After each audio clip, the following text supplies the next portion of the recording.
అమ్మ సుగాలి ప్రీతి కేసుకు సంబంధించి నిన్న మొత్తం కూడా చర్చనీయాంశంగా మారిపోయింది. అంటే ఇది 2017లో అమ్మాయి చనిపోయినప్పుడు పవన్ కళ్యాణ్ గారు దానిపైన పోరాటం చేశారు. వాళ్ళ ఫ్యామిలీకి న్యాయం చేస్తారని చెప్పారు. చాలా అమౌంట్ కూడా ఇవ్వడం జరిగింది.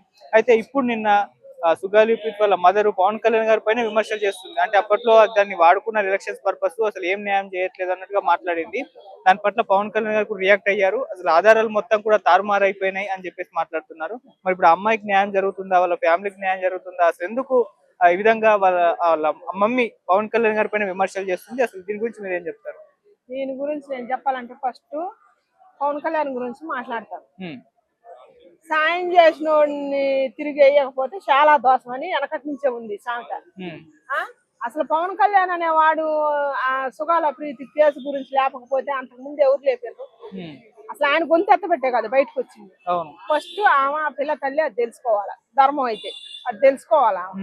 అది తెలుసుకొని ఆయన రేజ్ చేయబట్టి అన్ని వచ్చినాయి పథకాలు కూడా ఇవ్వకపోయినా ఆయన గొంతు రేజ్ చేసి అన్యాయాన్ని న్యాయం అని ప్రతిబింబట్టే వచ్చింది. అవన్నీ ఆమె కూడా తెలుసుకోవాలా.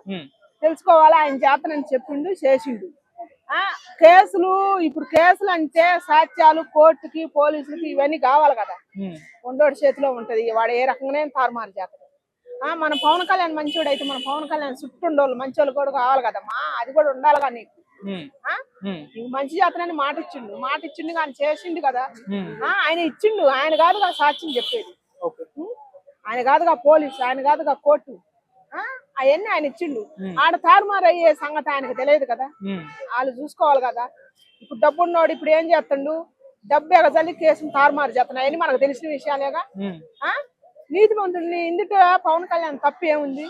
ఆయన నీతికి నీ కోసం బయటకు వచ్చి ఫైట్ చేసినందుకు నువ్వు నిన్ను ఇచ్చేది తప్పు కదా నీది, అది నీకు తప్పే. నువ్వు ఆ మాట ఇక్కి తీసుకో. నీ కోసం ఆయన పోరాడిండు, నీకోసం ఆయన అనేవాడు పోరాడబట్టే నీ కేసు బయటకు వచ్చింది. బయటకు వచ్చినాక నీకు పొలం ఇచ్చారంట, ఇల్లు ఇచ్చారంట, అన్ని రకాలుగా నీకు కొద్దిగా సౌకర్యం వచ్చింది. కాకపోతే నీ బిడ్డకు న్యాయం జరగాలని కూడా ఆయన కూడా పోరాటం చేసింది. కానీ కేసులు సాక్ష్యాలు ఇవన్నీ ఉంటాయి కదా, అవి సరిచేయాలంటే అవి పవన్ కళ్యాణ్ చేతిలో లేవుగా. మా పవన్ కళ్యాణ్ మంచితనాన్ని అలసిగా తీసుకొని ఇదే సందని పవన్ కళ్యాణ్ మీద ఎవరైనా నిందలు పందలు వేయొద్దు. నువ్వు కూడా కొద్దిగా ఆలోచి, స్త్రీవి కాబట్టి తల్లి కాబట్టి నీకు ఆవేదన ఉండొచ్చు, అది కరెక్టే ఉండొచ్చు. కానీ పవన్ కళ్యాణ్ ఒక్కడనే దూషించవచ్చు. ఆయన పైన చంద్రబాబు నాయుడు గారు కూడా ఉన్నాడు కదా, వీళ్ళందరిని అడగాలి. అంతకు ముందు మన జగన్మోహన్ రెడ్డి కూడా చేసిందిగా, ఆయన అడగలేదు నువ్వు, మరి ఏం అడగలేదు. మనం పవన్ కళ్యాణ్ మాటకు కట్టుబడుతుందనేగా, నీతికి మాట ఇచ్చిందంటే ప్రాణం ఎత్తుననే కదా నువ్వు అడగగలుగుతున్నావు. మరి సాక్ష్యాలు అవన్నీ తారుమారు అయితే ఆయన ఏం చేస్తాడు? ఆయన అయినా ఇప్పటికి కూడా ఆయన కట్టుబడి నువ్వు అన్న మాటకు ఆయన బయటికి వెళ్ళి ఆయన ఎమ్మెల్యేలందరిని ఒక్కడబెట్టి ఆయన మాట్లాడిండు. అది అసెంబ్లీలో లేపుదామని కూడా అంటాడు ఆయన. ఆయన ఎంతవరకు పోరాడగలుగుతుంది? ఆయన శక్తి ఉన్న వరకు పోరాడతాడు. ఆయనకు మనం మొత్తం ప్రజల మొత్తం మనం ఆయనకు ఫుల్ పవర్ ఇయ్యలేదు కదా, సగమేగా ఇచ్చింది. ఆ విషయం మీద మన చంద్రబాబు నాయుడు కూడా నువ్వు అడుగమ్మా. పవన్ కళ్యాణ్ ఒక్కనే కాదు, మన చంద్రబాబు నాయుడు గారికి కూడా చెప్పు. ఇప్పుడు పోలీసు వ్యవస్థ, కోర్టు, న్యాయస్థానం ఇవన్నీ ఎవరి చేతుల్లో ఉంటాయో వాళ్ళని కూడా ప్రశ్నించు. పవన్ కళ్యాణ్ ఒక్కనే కాదు, ఆయన మాట ఇస్తే మాట నిలబెట్టుకుంటాడు. నీతిమంతుడిని పదే సార్లు అనొద్దమ్మా, అది దయచేసి మీరు అర్థం చేసుకోవాలి. ఓకే, పవన్ కళ్యాణ్ గారిపై నిందలు వేయించడం వెనకాల ఏమైనా వైసీపీ ఉందా? కుట్రపూరితంగానే ఈ విధంగా చేయిస్తుందా? వైసీపీ ఉంది లేనిది అదైతే మనకు తెలియదు, ఆమెకే తెలియాల. ఆ సంగతి ఆమెకు తెలియాలి, ఆమెకు ఎవరు చేపిస్తున్నారు ఏంది అనేది. అది పాపం పుణ్యం మనం వెళ్ళలేదు, చూడలేదు కాబట్టి అది మనకు తెలియదు, ఆమెకే తెలియాలా. ఆమె నిజంగా ధర్మమూర్తి అయితే మన పవన్ కళ్యాణ్ వల్లనే ఆమె బయటకు వచ్చింది కాబట్టి మనం పవన్ కళ్యాణ్ నిందిద్దామా.